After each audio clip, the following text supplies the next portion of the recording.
Okay, we are All right. officially recording episode 00 of a future named podcast, which we haven't decided on yet, right? And you were mentioning to me before we started recording about someone asking you what this podcast was going to be about. So I loved that. You want to talk about that for a minute? Yeah. So, dear friend of mine, we caught up yesterday, and I was all excited telling her that you and I were going to do this podcast and that we were getting together today to stumble through our first recording. And she says, "Oh, what's the podcast about?" And I was had a loss for words. It's very hard. I tried to start explaining it to her, and she was kind of quiet, like, I don't know what you're saying. And I said, well, this is a great example of how much I struggle to try to find the words for the work that you do and that we've done together and that you share, and kind of the reason that we started this podcast. So I'm wondering if you would be willing to share. Yeah, so we should probably say who we are. So that was Lisa talking. I'm Lisa. And this is Kathy talking. I don't know if we sound different on a recording or not, but I think you'll just fall into the rhythm of us with us. That's what we really want, right? We just want to have a conversation, and we want whomever might be listening to feel like they're in it too. So we're not so interested in polish, which is good because this is the first time we've done anything like this. I would love to talk about what this is, and I'm thinking about that evening on your porch whenever this idea first came to us, and whatever you want to share about, like, what your thought was about why you suggested the podcast, which you did, and then I can talk a little bit about what I offer, like make it in the simplest possible terms. I will try. But if you want to say something about how this idea was born, I think that would be awesome too. And that might be the challenge I ran into yesterday with trying to describe what it's about. And yeah, I do have some thoughts about that. So a little bit about our background. We worked together at a treatment center, and I was always so in awe of the work that you would do with the clients. And so many of the clients would share about what they learned from, your groups and what they would bring into our sessions. And I had a hard, fast rule that I didn't hang out with coworkers. So as soon as I left, we quickly developed our out of work friendship and started spending time together. And at that same time, I was going through a really heartbreaking end of a relationship. And I don't know if I've ever even told you how pivotal you were and continue to be in that healing process for me. So thank you for that.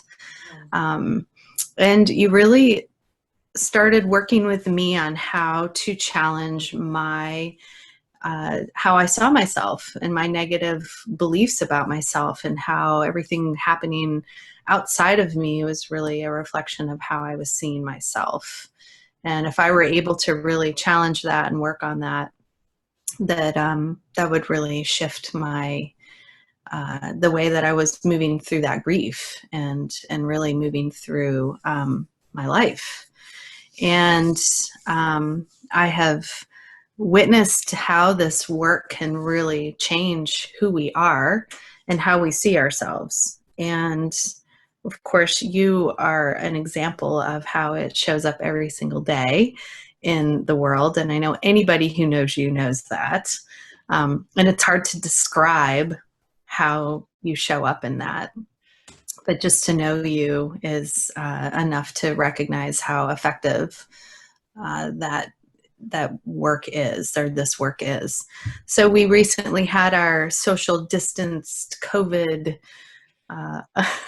physical distance, whatever, A porch visit.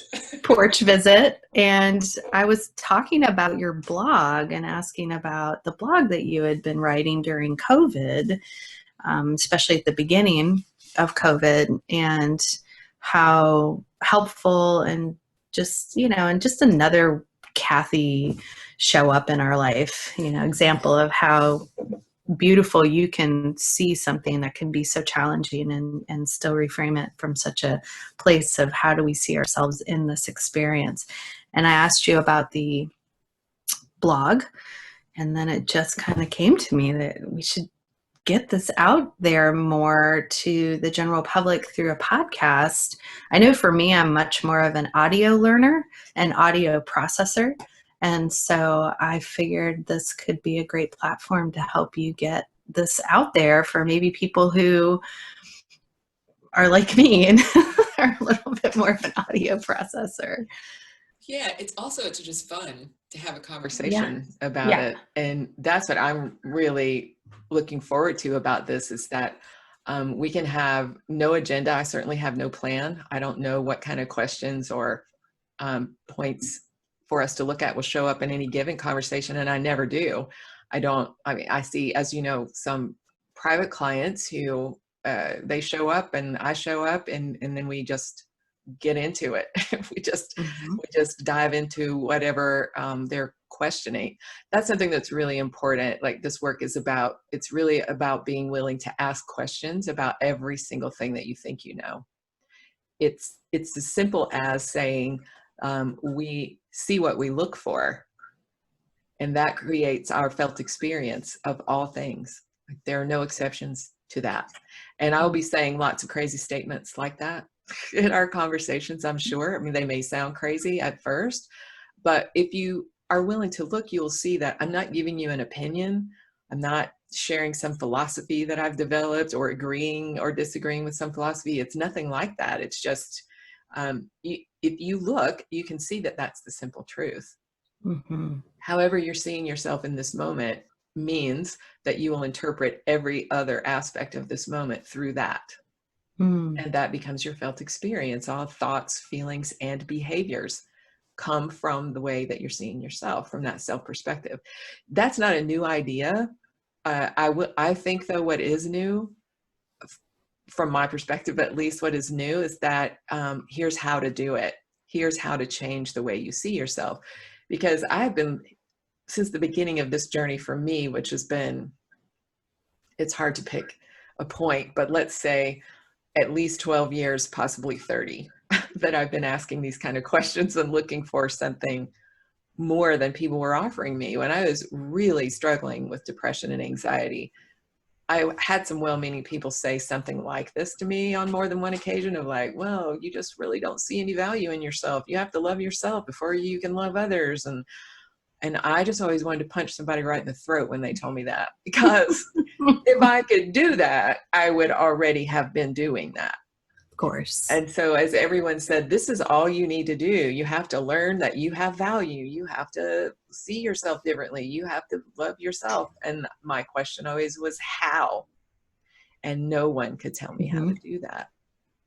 Yes. I realize now that's because all of those well-meaning people who were trying to help me had not done it. Mm-hmm. They've talked about it. They've tried to offer it to other people. They may even have tried to do it themselves, but no one who was trying to help me had done it. And so, as I'm always saying to people, you can't give away what you don't have. You have the best intentions in the world, and you still can't give away what you don't have. That applies to the non-physical as well as the physical, right? So that then became my quest of like, okay, is this possible to change the way I see myself? What will that do to the world? Like, what difference will that make? How will my experience of life be any different, or will it? And it was not about offering it to other people for many years. It was just me asking those questions and seeing if there was anything that would transform me. And so what I learned is the answer to that is yes. That's the short answer. It's like there is, and there is, it's the simplest thing in the world. And I love that neuroscience is now backing me up on this, because not just me saying things that sound crazy, but we could even look at it from a brain science perspective, which is, this is a fun thing that I like to say to people. So do you remember when you learned, you're going to be my test subject, right, Lisa? Okay. So do you remember when you learned that an apple is an apple and what the qualities of an apple are? No. Well, you learned to define yourself right about the same time.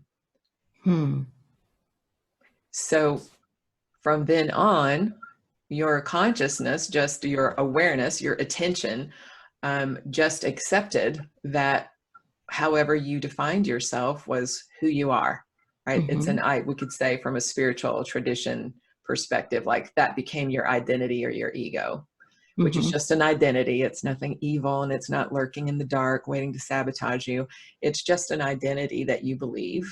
That's all it is. So it wouldn't occur to you to look at an apple and say, how do I know that that's an apple? Right. But if you did ask yourself that, you would quickly realize that there's no way to say how you know that. Could I also, I wonder if this applies, is if somebody else told me it's an apple and I just believe that it's an apple. Oh, yeah. That's very exciting, isn't it? Right. Because who really cares if an apple is at its essence an apple? It's just a word that someone gave it at some point, some time ago, and we don't know when that was, and we can't even pinpoint when we learned that that's what it was or who we learned that from. So it's not a big deal about an apple or a pencil or a cup. No, but if somebody says to me about my identity and my sense of self-concept, this is who you are, how that can also influence how we see ourselves. It's happening all the time. It's your invisible operating system that you think is you. Right. And so that's why it doesn't occur to people to look at what that is, because it seems as nonsensical as asking, is that really an apple? I have no way of knowing that. It's just a word attached to an object that someone told me those two things belong together. Okay. But what about the things that the same people who were around you when you learned about apples, they were the ones who taught you who you are? Yeah. And not by instructing you, not by saying, Lisa, this is you. You are this emotionally, this mentally, this physically, this in the world, like not like that. And so it gets even crazier now, what we're about to see here, because what you think is about you and is who you are were actually the concepts that the people around you saw themselves as. It wasn't about you ever. Right. Those concepts have never been about you. The very ones that you think describe your identity were never about you. I'm like, right now, I'm imagining people listening to this, and I want you to like have some breaths, because intellectually that's obvious. But when it comes to your identity, can you see how that means nothing that you think you know about you was ever about you? So now here's where your power is. Your power is in recognizing the identity that you've been defining as you and asking, I don't know if this was ever true, but is it true now? Is this true about me? And I'm spewing a whole lot here right now, but I'm going to say one more thing, and then I hope you will like give me some questions you think people might have about this. But so if these things were never about you, and you have the power to recognize what they are, and you can ask some questions and then just try on a different definition of you. You can just imagine for a moment the change that would happen as a result of that. And I'll give one example of the most powerful thing that can fall apart, and that is seeing ourselves as a victim. Most people do not want to be defined like that, and they will argue vehemently that they don't see themselves that way. and they're always lying to themselves because they don't see it. It's such an invisible definition. But if you look at your own behavior and the thoughts that you have about other people and situations, you can recognize it really easily. If you see yourself as having to strive or struggle or work really hard or sacrifice something or compromise in some way, all so that you can get your needs and desires met, then you are seeing yourself as a victim, which only means that you see yourself as having less power than some or all the people around you. Mm-hmm. That's all it means. And I have yet to meet a person who wasn't taught to see themselves that way in the world. Mm-hmm. So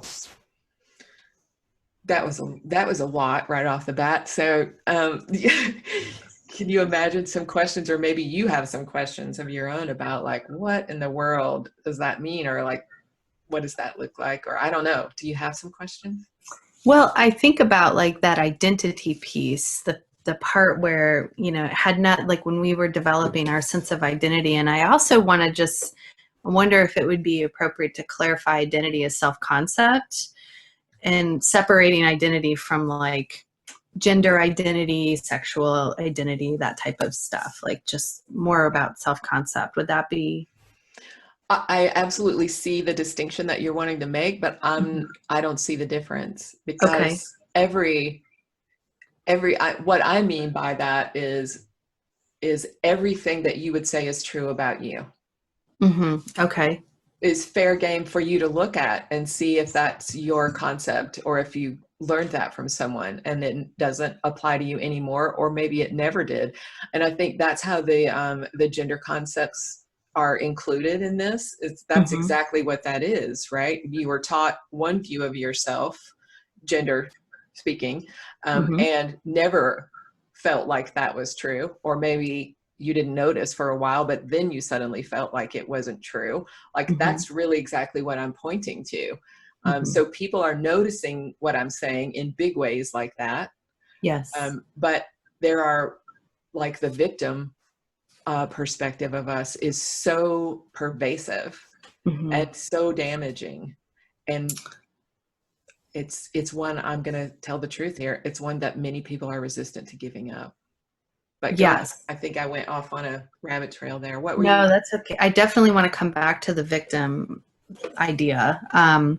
But with regard to like the identity piece, and, you know, I can imagine some listeners might want to challenge, well, if I'm going to look at who I am today, how do I know that that's still not an apple? Like how are you going to tell me that that's not an apple, or are you going to tell me now it's an orange? Yeah, well, the beautiful thing about this is that neither I nor I hope anyone else is going to tell you anything more about you, Mm, because you are yeah. the only one that can do that questioning for yourself. Uh-huh. So you might well figure out that so much of what you thought about you is not true, that you may indeed start to redefine an apple as whatever you want it to be. Once you get the hang of this, that it's totally within your power to, you are just living a set of definitions that you learned. Mm-hmm. Like Mm-hmm. that's all that's happening.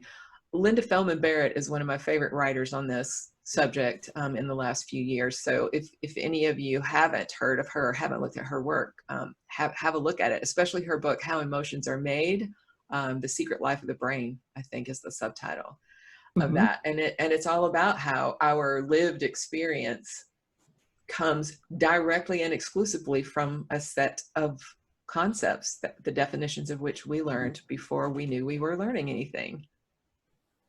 And that seem to be so much what we are that it doesn't occur to us to question the most basic things about it. But I love your question, like, who's going to tell me then what I am if it's not these things? And that's always only going to be you. Right. And so what are your thoughts about learning to trust yourself and what you believe about yourself? Yeah, so exciting, because this do a little clap. Yeah. Yes. So here's why that's so exciting. The whole seemingly our history of the experience of not trusting ourselves was really a kind of brilliance. You didn't trust that whole set of definitions because they weren't yours. Mm-hmm. And you could feel that they Mm-hmm. weren't. And so why should you trust them? You Right. shouldn't. Like, if trust means to just believe it's real, then you certainly should not trust what you learned, which seems like you're distrusting yourself, but really that's never been yourself. That's just what you learned from other people that they believed about themselves, and that they were taught by people who believed it about themselves. Right. So this is a conscious, like, owning of what and who I am. Mm. And there is no reason to have to learn to trust that, because it will be observably true for each person, whoever it is that I'm working with, and for myself when I was doing this work for myself. So there's nothing to believe. That's why I got so excited when you asked the question, because you don't have to believe anything. Like, what is your present moment experience of you? And how does that not line up with the identity definition that you've been living? Mm-hmm. And it's everything. It's not just the big obvious things that we all like to fight about right now. It's everything. It's right down to the apple. Mm-hmm. Right. So that makes me think, I know I wanted to come back to the victim piece. Mm-hmm. However, what you were just saying, it kind of might be a nice segue into wondering if you would share a little bit about your story. Oh yeah. It's okay. So here's what happens when somebody asks me to do that. It feels like an eon in length, but also away from me. Like, it just seems like so long and so distant that then I have to wait for words to show up to describe the relevant parts. Mm-hmm. But yeah, I can give, like, I'll try to give a brief, like, what brought me to the clarity, we could say, because the questioning and the asking, the feeling like I didn't fit in the world, all of those feelings that you and I both know, like, clients also say, right? The people that we work with. So I remember feeling that way as a child. And I have now only a vague recollection of what I would now define as my first, like, incapacitation caused by anxiety and depression. And when I was 8 years old, I spent a weekend in bed crying and couldn't get up and didn't know what was wrong with me. And of course, my family didn't know what was wrong with me either. Rightfully so. We're talking about the 60s. So I had that kind of inner conflict at 8, and probably before that, but that's, I think, my first real memory of that. So all my whole life asking these questions, right? And then, as you know, I come from a background that made me feel like I wanted to accomplish, had to accomplish something in order to escape that definition of myself, which I fondly now will refer to as trailer trash. But you guys know, everybody knows what I mean when I say that. It is, to use a cliche, it's a stereotype for a reason.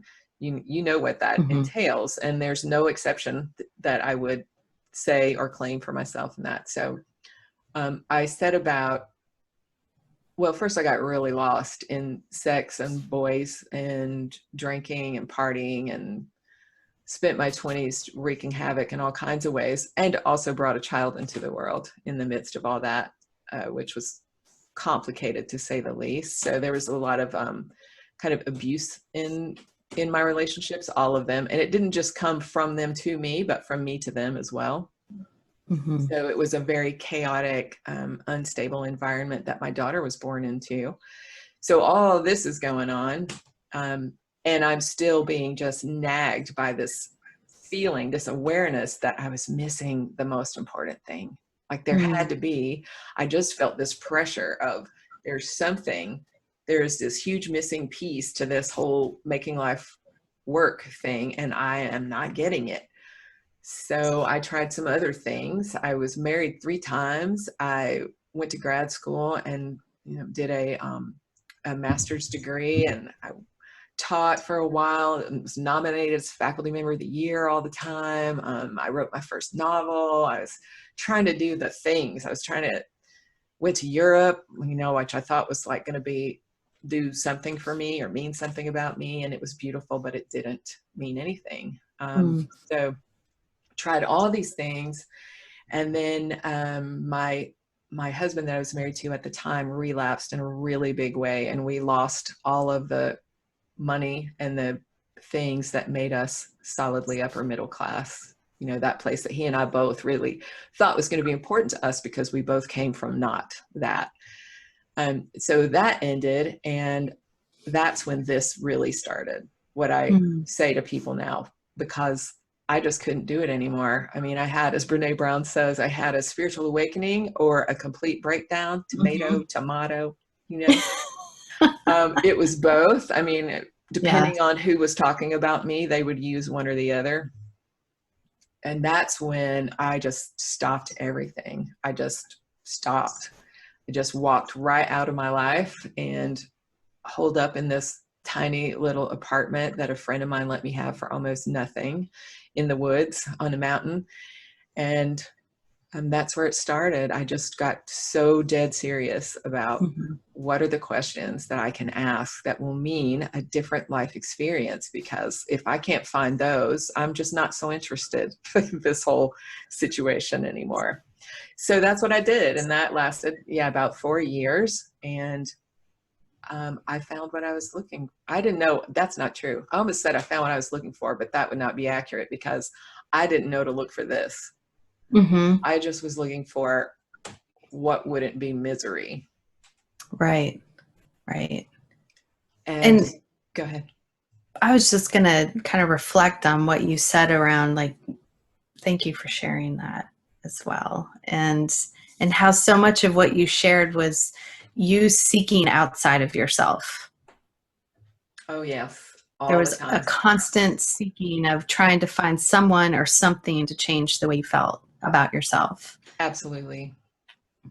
And that's so, I mean, that's what I see in many of my clients. There's this constant external search for, that person or that accomplishment or that drug or that experience that's going to change how I am, how I feel, how I show up in my life.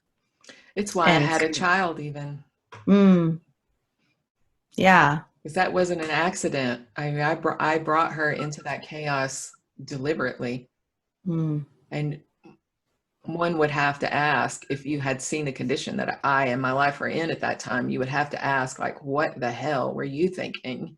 Like, why would you want to do that to someone? Well, first of all, I was 23 years old and I had no clue about anything. That was one part of it. But the other part was exactly what you said, is I would try anything to feel different about being me. I would have done and I did do anything. I did all the things. Right. All the ones. Just think about what you would never want anybody to know about you and check. Yes, I did that. But I really do. And I wonder, I know you do, because I know more of your story.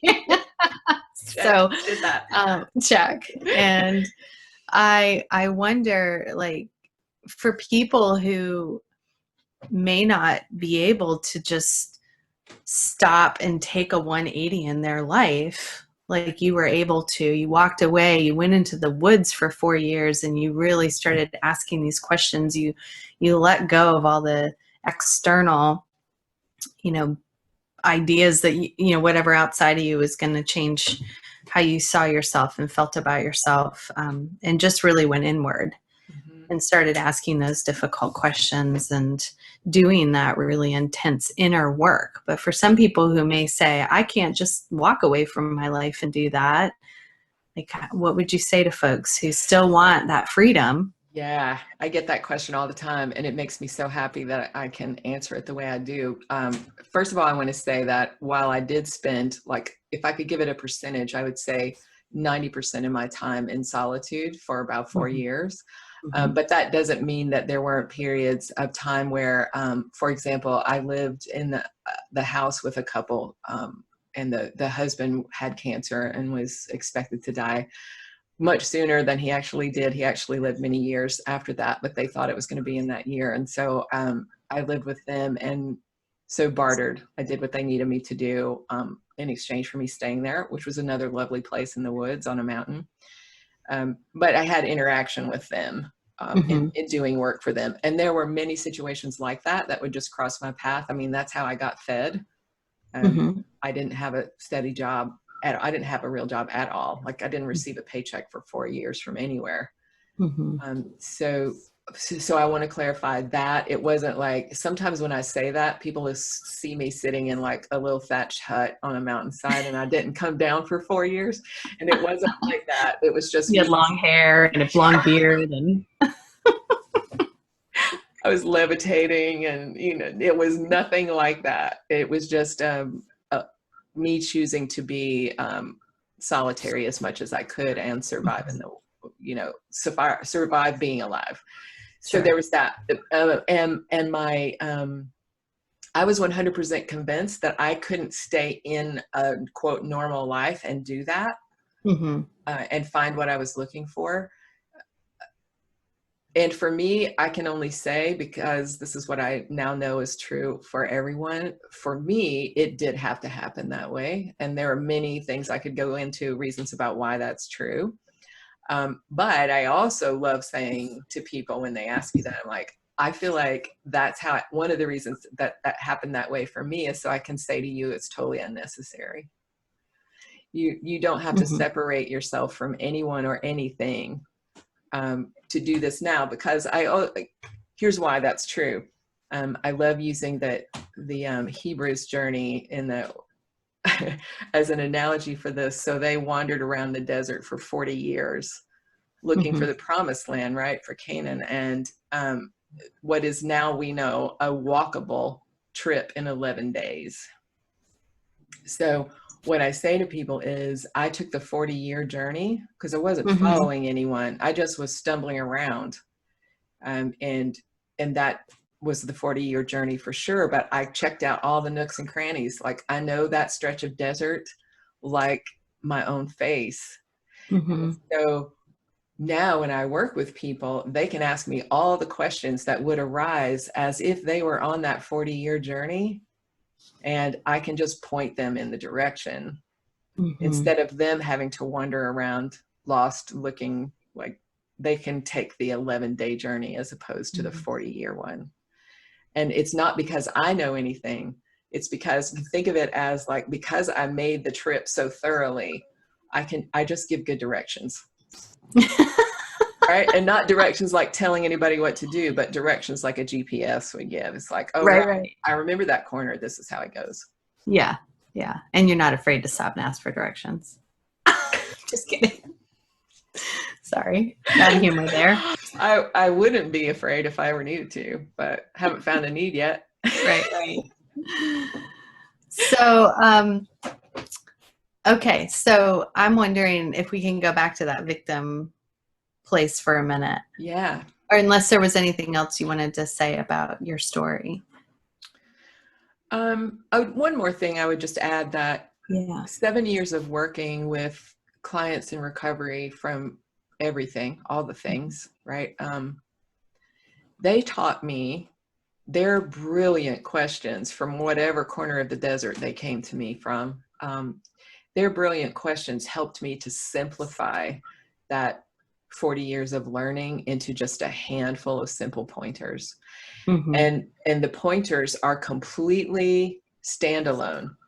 So if you have a context of some sort of Eastern spiritual practice, if you have a traditional religious practice, if you're an atheist, if you're just a philosopher, if it doesn't matter what your Mm-hmm. context is for your life, what that handful of things that I can offer fit into all contexts. So, Mm-hmm. if I say, for example, this works every single time, by the way. Here's another crazy statement. So whoever I'm talking to, whether it's one person or 15, I can say, let's take 3 minutes and make a list of all the ways love is expressing itself for you right now. And even if they've never heard that language before, doesn't matter. Ready, set, go.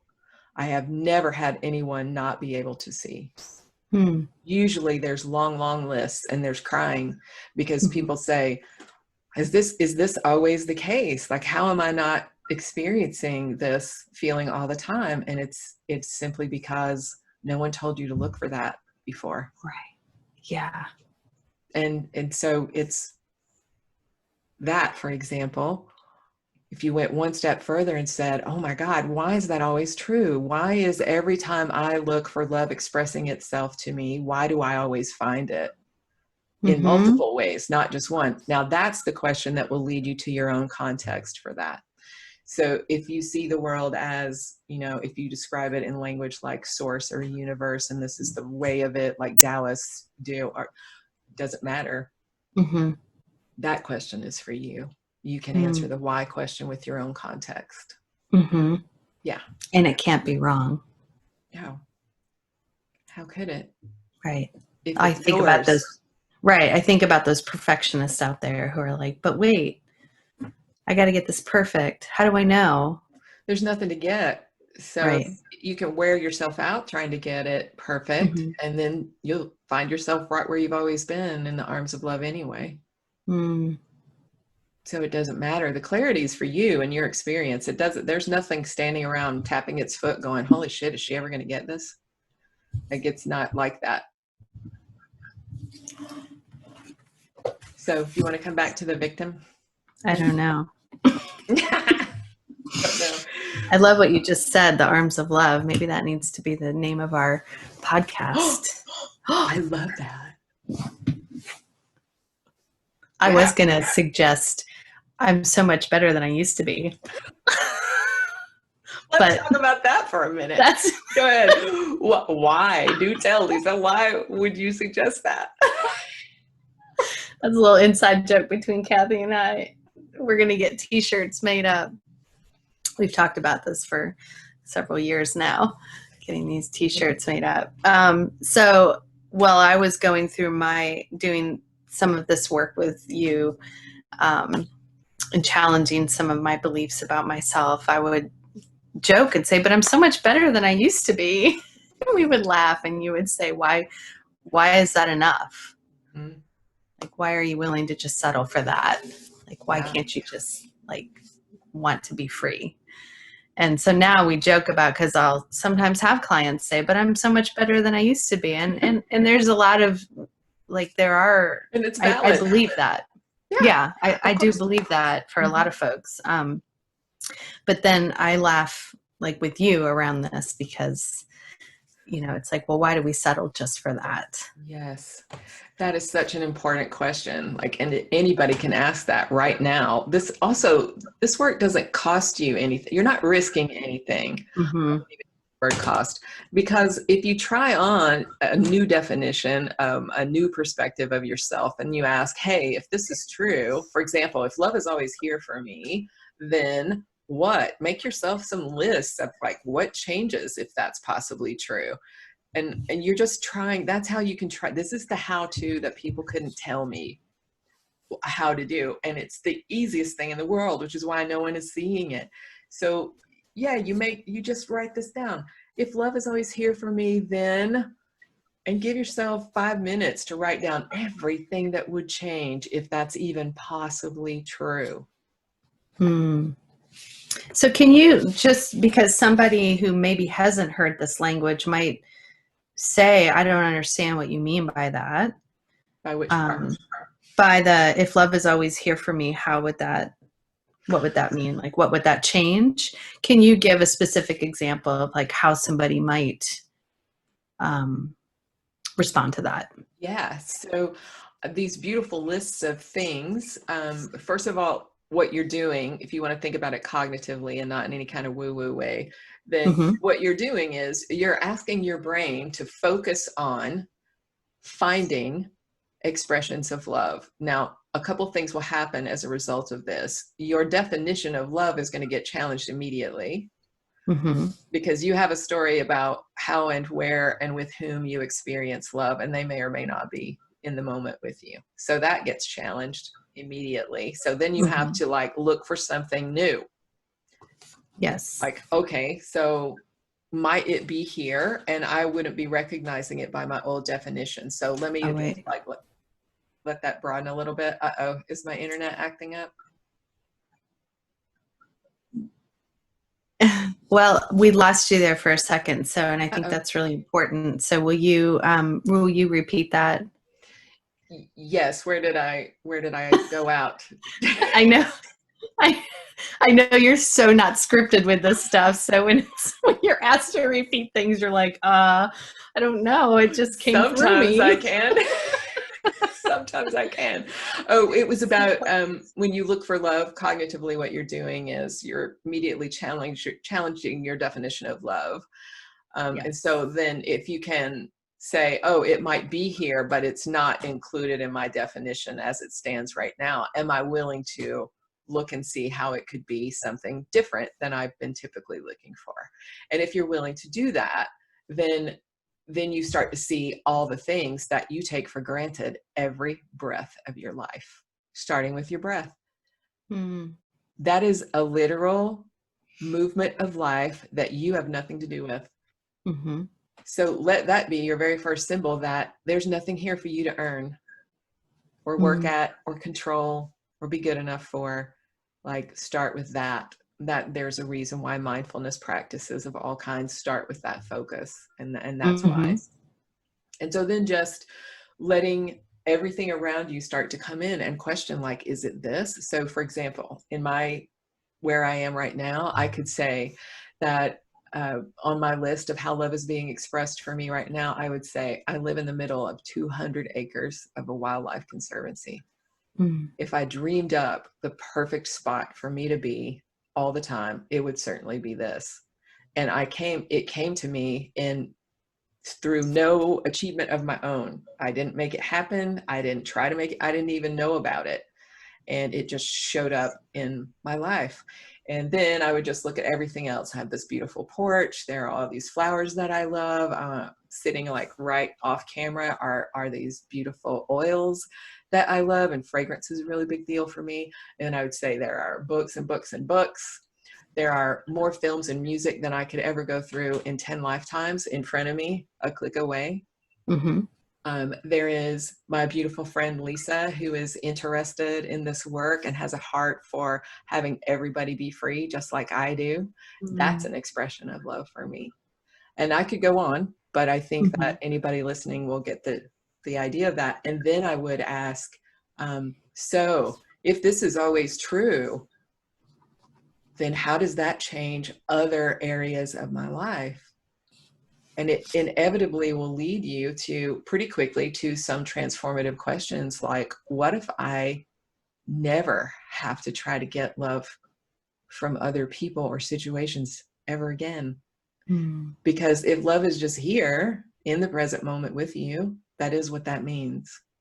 Mm. And that, I mean, see the ripple effect of Yes. that. Powerful. Yeah. And also, Because that ends my need to find it outside of me. Sorry, I interrupted. no, that's great. That's what I was going to say. Yeah. That's exactly what it does. Yeah. So now you see what I mean about, like, there's nothing to believe about that. Mm-hmm. That's nothing that you need to try to trust or have faith in. It's just recognize, here it is, all these loving expressions right here in my present environment. And all I'm doing is asking a question. Mm-hmm. What if every time I stop to notice that, it's still true? Yeah. And that's it. See, there's nothing, this is not about believing in anything. And so, for example, if your context is a traditional religion, of course you will see that as by God's design. Mm-hmm. Of course. If it's more a Taoist perspective, it'll be like, well, that is the way of it, right? Mm-hmm. That's the way of all things. Why would I be an exception? Of Yeah. course, that's it. Yeah, so that's, did I answer your question about for Yes. people who might not know the language? Yeah. Yeah. I think that that's a great example of how to help people kind of start looking at it from that place. Yeah, it is. It's very gentle, this thing, because you're in complete control Mm-hmm. of what you want to ask questions about. And you don't have to imagine that there's some sort of omniscient being that you're asking the questions. You're not. It can just be you being curious. Yeah. Because the power of the question just is that you're willing to expand or allow your old definitions to pass away. Yes. Because you see something new, not because they're bad. That's also really important. So we're not saying good, bad, right, wrong, yes, no. We're stepping back from that whole world of duality and asking, what else? Yes. Which I love that, because sometimes we can be so attached to those beliefs and those ways of thinking. So I think that's something to be said too, about having the willingness to look at something different. Yes. And not everybody is ready to do that or have that. Sure. And it's perfectly fine too. And I realize we're probably maybe getting to a length here that we might want to be moving toward wrapping up. But I would say, so many of the people that I work with, like I used to have, they have this deep worry and anxiety about what's happening to everyone, not just to them, right? So the question always comes up when I say something like I just said, which is not everybody's ready to be willing for this. And they get very scared, like, oh my God, I just want my parents to not be suffering, or I want my spouse to not be suffering, or my children, or whatever it is. And this is a big recognition in doing this work, is that only you are responsible and can engage with this transformation for yourself. And each person has that, not only the ability, but access to everything that we're talking about. Absolutely. But if they don't want to right now, for whatever their reasons are, which there's really only one at the bottom of them all, and that's fear. But we can talk more about that another time. But here's the comfort that I found and that I offer other people. It's an old analogy that still works. And that is, if you think of every single expression of life, whether every being, every plant, every chair, whatever it is, like all the things that we think of as the world, if that all is just different expressions of the same one thing, then nothing is ever lost. Nothing has gone astray or run amok or gone wrong. So it's like waves to the ocean. A wave is only ever the water of the ocean. The ocean is only ever the water of the ocean. There's never any separation. Nothing gets lost. No wave wakes up and finds itself in the middle of the desert because it did something wrong. None of that. And so then for the people who are scared and they don't want to question what they know about themselves, it doesn't matter, because they're still ocean too. And I have to say, like, that brings such a smile to my face, because I remember so many clients who'd come into my office after your groups at our former workplace that would talk about that specific analogy and how profound that was for them, to recognize there's no separation. Yes. That they're not going to end up in the desert as the wave, or, so you have so many great little, like, playful analogies that are so helpful to wrap the brain around some of this, because I think something I want to say from like my perspective of knowing you and doing this work, and certainly not, and I want to say that I have not done the work to the extent that you have, clearly. I still have things that I question all the time. But that sometimes, I know for me, like, when we talk about this, it can feel really like up here in the ethos. Like, I can sometimes even struggle to grasp the concept. And so I want to just normalize that. because it is a different way of thinking. Yes. And so if there are people who are like, I don't understand, or like, I want to just validate and normalize and recognize, like, there are so many ways that you describe this that are very understandable. And I love the very tangible exercises that I've done with you and that you do to help better understand and grasp the information. Because I think for some people, they might be like, I don't understand. I don't get how this works. Mm-hmm. And so even just like having that, that these exercises that you brought up today, like if, you spend 3 minutes just writing down all the ways that love is an expression in your life in this moment.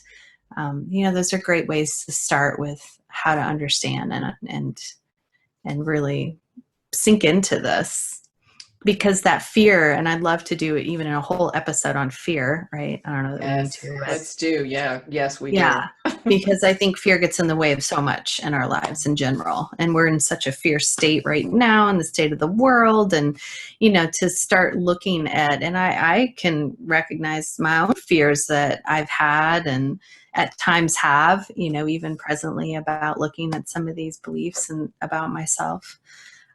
So totally normal and understandable. I just kicked my desk and it reverberated. I'm having such a hard time trying to sit still, so I'm not flailing around, because I flail around when we talk about this.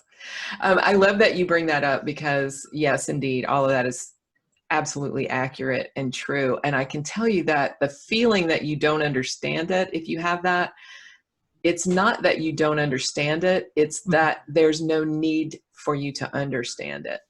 And that feels weird. It feels like, because it's not there's nothing for you to learn in order to be able to see these things. You just see them, right? Yes. And so that makes people feel like they don't know how to do it, because they can't get a cognitive grasp on it. And all of that takes care of itself, especially if you're a person that's willing to practice a little 3-minute situation, but I have a former client from the place where we worked who said to me that when she, for the first week or two that she was in my groups, she was so frustrated because she felt like I was speaking Japanese every other word. Like, what the hell is she talking about? This is gibberish. It doesn't mean anything to me. And then all of a sudden there was a group in which she said it felt like this huge jigsaw puzzle just snapped together for her all of a sudden, and the picture was just right there, and she's like, oh my God, how did I not see this? Like, it's so obvious. But it's also playful too. I want to make that distinction for people who might be feeling a little fearful. Like, this is not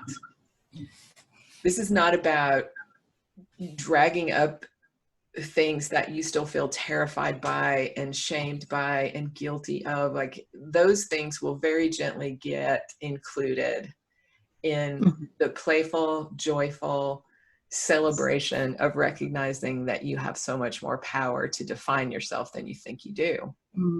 So it's the worst, put that in quotation marks, the worst that can happen is that the world can suddenly feel foreign. You can feel a little disoriented, and that's because you're having a foreign experience.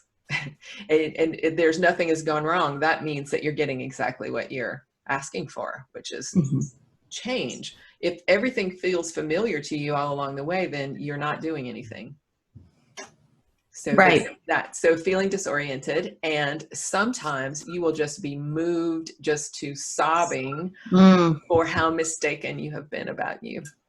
Yeah, and I have had that experience, and I've felt it. I've had that visceral shift inside where I've felt that really powerful, like, somatic shift. And it's like if I would describe it as my stomach being all wrapped up in knots, and somebody just like unknotted it. That relief of that. Like, and just opening up into spaciousness. That's kind of where I've felt it in my heart center and in my stomach. So I love that you shared that, because that's how you know something has happened. Mm-hmm. If you're still managing an emotional response, then you know that you're still seeing the old way. Mm-hmm. Yeah. Because there's no managing this situation. Right. You It know just that, happens. yes, it does. Yeah. And that's like, that goes hand in hand with, you just see it. It's not something Yeah. you have to learn. Yes. Yeah. Yeah, all of that. So for sure in future episodes, I want to talk about fear. Yes, for sure. Because it's a big deal. It might come up in every conversation Mm-hmm. in some way, because that's the only thing that's depriving us of these experiences that we're wanting to have. Sure. So we'll talk about fear. We'll talk about all the big human things that we were taught is just part of being human. And I'll give you a little spoiler here. They're not. It turns out being human bears very little, if any, resemblance to what we have been taught being human is. So I'll just leave that there, and that's what we're going to be looking into. Yeah. Awesome. Okay, I guess this is a wrap for episode 00. How about that? Look at us. It was pretty It's our fun. first one. We could Okay. probably go on for another hour, but we're going to end it there. That's true. That's absolutely true. Okay, everybody. Till next time. Yes, we look forward to it. Yeah. Okay, so I'll All right. stop the recording there.